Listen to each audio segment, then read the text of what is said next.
സുനാമിയാണ് തോന്നുന്നുണ്ടല്ലോ. ഈ മഴ എന്നോട്ട് എങ്ങനെയാണോ വഴി എത്തി അവിടെ എന്നിട്ട് പുതുക്കത്ത് ഒളിച്ചെന്ന മീനാണാവോ. പട്ടമ്പുരാനെ എന്നാലും കുപ്പായം കിട്ടാൻ വഴിയില്ല.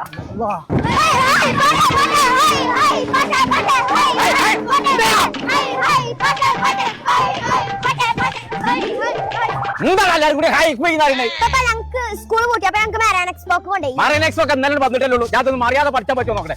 എല്ലാവരും ആ കന്തിക്ക് പോവാ എല്ലാം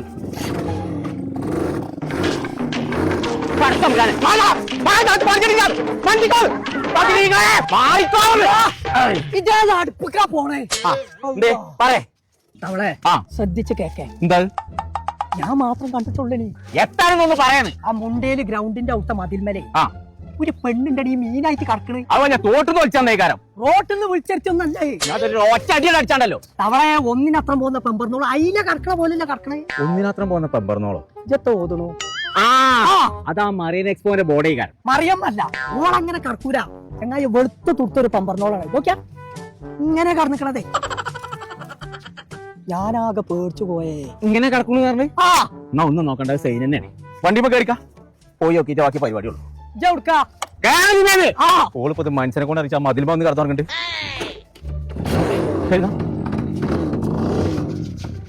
എന്ത് ഇരുത്താതെ എന്ത് കക്കൂസ് പോയിട്ടില്ലേ? പോയി വാ ഞാൻ ഇവിടെ ഇരിക്കാം. ഇതൊന്ന് നേരത്തെ ഇരുന്നാ അവിടെ ഇരിക്കേ എല്ലാം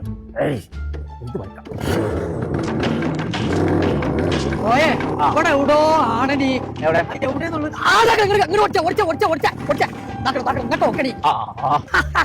കണ്ടില്ല ശരിക്കായിട്ട് കണ്ടോക്കെ. ഇവിടുത്തെ നാട്ടുകാരി അല്ല. ഞാനോട് എന്താ പറഞ്ഞു? മറിയമ്മയാണ് സൈന്യം. ഇത് മറൈൻ എക്സ്പോ അല്ലേ? അനക്കാ കാണിച്ചു തരാണ്. പോയേ ഇങ്ങോട്ടോക്കെ. ഓള് മാത്രല്ല ഓള് മോള് ഇവിടെ കുത്തിറക്കുണ്ട്. ഞങ്ങളെ നമ്മൾ ഇപ്പോൾ ഉള്ളത് എടക്കര മുണ്ടയിലുള്ള മറൈൻ എക്സ്പോയിലാണ്. അപ്പൊ മാർച്ച് 28 മുതൽ ഒരു മാസത്തോളം നീണ്ടു നിൽക്കുന്ന ഒരു 1.5 എക്സ്പോ ഇട്ടത്. അണ്ടർ വാട്ടർ ടണല്, മത്സ്യകന്യക, പെറ്റ് ഷോ, കൺസ്യൂമർ സ്റ്റാളുകൾ, ഫുഡ് കോർട്ടുകൾ, അത് മാത്രമല്ല കേട്ടോ കാർണിവലിൽ നമ്മൾ ഇന്നേ വരെ കാണാത്ത സുനാമി റൈഡ്, സ്ക്രീൻ ടവർ, അങ്ങനെ ഒരു മാസത്തോളം നമ്മളെ ഫാമിലിക്കൊക്കെ അടിച്ചു പൊളിക്കാൻ പറ്റിയ വെറൈറ്റി റൈഡുകളായിട്ടാണ് ഇപ്രാവശ്യം ഇവർ വന്നിട്ടുള്ളത്. അപ്പൊ ഇനി ഒന്നും നോക്കണ്ട, ഈ വെക്കേഷൻ അടിച്ചു പൊളിക്കാൻ വേണ്ടിയിട്ട് നേരെ അങ്ങോട്ട് പോകുന്നുള്ളൂ നമ്മളെ എടക്കര മുണ്ടയിലുള്ള മറൈൻ എക്സ്പോ.